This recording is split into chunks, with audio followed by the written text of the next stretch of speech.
So Jon Jones, the pound for pound #1 fighter, and as long as he's still around, he will always be the #1 pound for pound. I don't know if I agree with that, at least in the current rankings that we have right now. If we look at those rankings, right now Islam Makhachev is #1 and Jon Jones is #2. And it seems like a lot of fans agree that Islam is the rightful #1 pound for pound fighter. Let's get into this.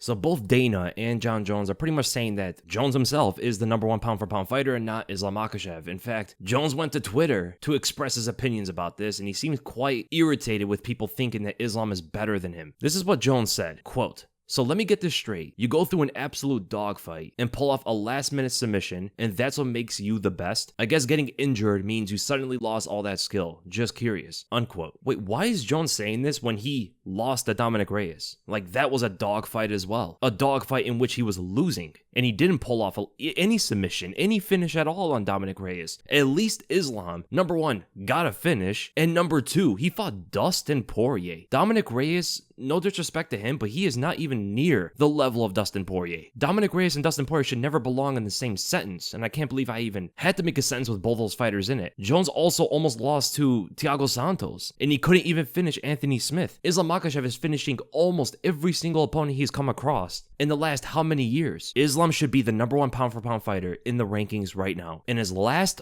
4 fights, he has defeated Dustin Poirier, Charles Oliveira, and Volk twice. In Jones' last 4 fights, he beat Gane, Dominic Reyes, Thiago Santos, and Anthony Smith. The level of competition between the two is not even close to comparison. The only thing going for Jones is the fact that he went up to heavyweight to defeat Ciryl Gane. And people will say that Islam defeated a featherweight twice in Alexander Volkanovski, but Volk, in my opinion, even being smaller, is a more difficult fight than going up to defeat Ciryl Gane, who's way more one-dimensional, has very little grappling to his game at that level, and there's a huge skill gap between Alexander Volkanovski and Ciryl Gane. And here's another thing. I have to go back over 5 years to get to the last 4 fights of Jon Jones, because that's how inactive he's been. 4 fights in the last 5 years. For Islam Makhachev, we only have to go back a year and a half to get those 4 fights. Activity is very important when you talk about pound for pound, because the pound for pound rankings are about what's happening in fights recently. And the other thing is how these guys defeated their last 4 opponents. Islam outboxed and submitted Dustin Poirier, one of the best boxers in the UFC. He submitted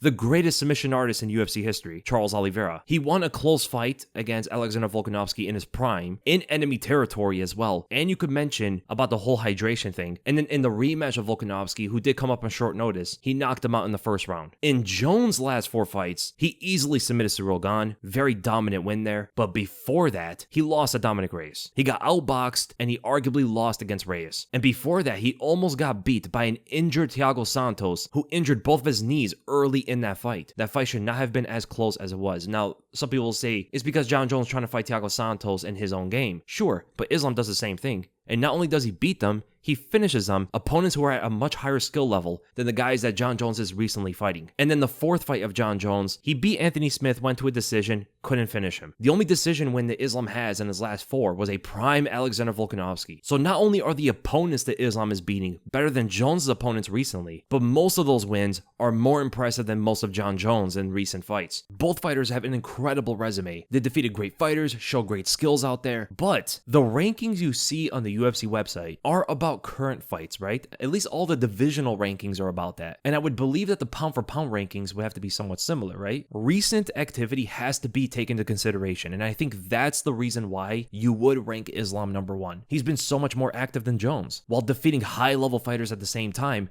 as well as defending his lightweight championship. Jon Jones fought 1 time in the last 4 years. I just think that has to be taken into consideration in terms of who is the #1 pound for pound fighter. And Dana did say that Jon Jones beat the best heavyweight in Ciryl Gane. Now, that could be technically true in the UFC. Ciryl Gane was the best heavyweight at the time. He was the #1 fighter, but defeating Ciryl Gane, I don't think holds up the same as beating Dustin Poirier, Alexander Volkanovski, and Charles Oliveira. I think Islam Makhachev's wins, his last 4 wins, rank much higher than beating Ciryl Gane, in my opinion. I view those fighters as way better than Ciryl Gane. Now, there could be an argument about the short notice with Alexander Volkanovski and stuff like that, but I even think a short notice Volk is still a very tough fighter to beat because of how highly skilled he is. And Jones refusing to fight Aspinall goes against him and testing his abilities against the best heavyweight right now. But that's only his last 4 wins. If we look back all the way to 2020, which is when Jon Jones started his hiatus, Jon Jones had 1 win, whereas Islam Makhachev has 8 wins. 8 wins in the amount of time that Jon Jones only had 1. I think that is an important factor when we're looking at the current pound-for-pound rankings. But Islam has also defeated Bobby Green, Dan Hooker, Thiago Moises, and Drew Dober in that time period where Jones only defeated Ciryl Gane. So by what they've done recently, I think you have to put Islam Makhachev above Jon Jones. If we're looking at all time, it's a bit different. I think we have to look at it recently, but of all time,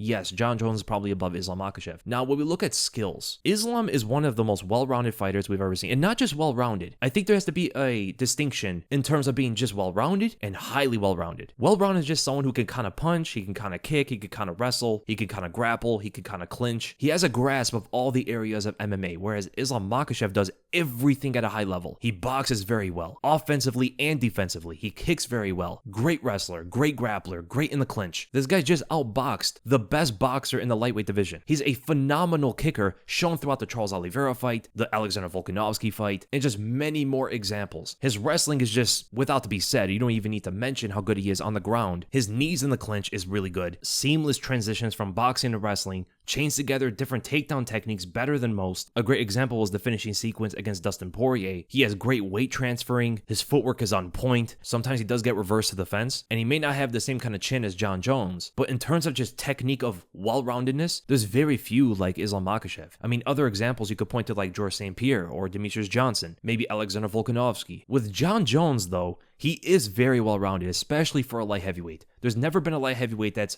more technical in all bases of MMA than Jon Jones. But he has way more glaring holes in terms of like his boxing specifically compared to someone like Islam Makhachev. I believe Islam may have better footwork. I think he's a better boxer. Jones may be a better kicker, maybe. You know, they're both really good at it, but Jones might edge him there. Wrestling is very close. Grappling on the ground is very close. Jones is probably better in the clinch though. Islam seems to have more power pound for pound, but Jones has a better chin pound for pound. Islam seems to be faster. Both guys are very strong for their weight classes, but I do think the biggest skill difference between the two fighters are their boxing. Islam is a high-level boxer in the lightweight division. Jones's boxing, not that bad, but it is his biggest weakness of his entire game. In fact, that's where most fighters are beating him, like Alexander Gustafsson the first time, like Dominic Reyes. And these guys are not the level of boxers of Dustin Poirier and Alexander Volkanovski. Volk and Dustin are some of the best boxers in UFC history, and Islam was at least able to hold his own with these guys, if not beat them in Dustin Poirier's fight. Now that comes with the takedown threat, but Jones also has the takedown threat. They're very similar in that area, where whatever they do,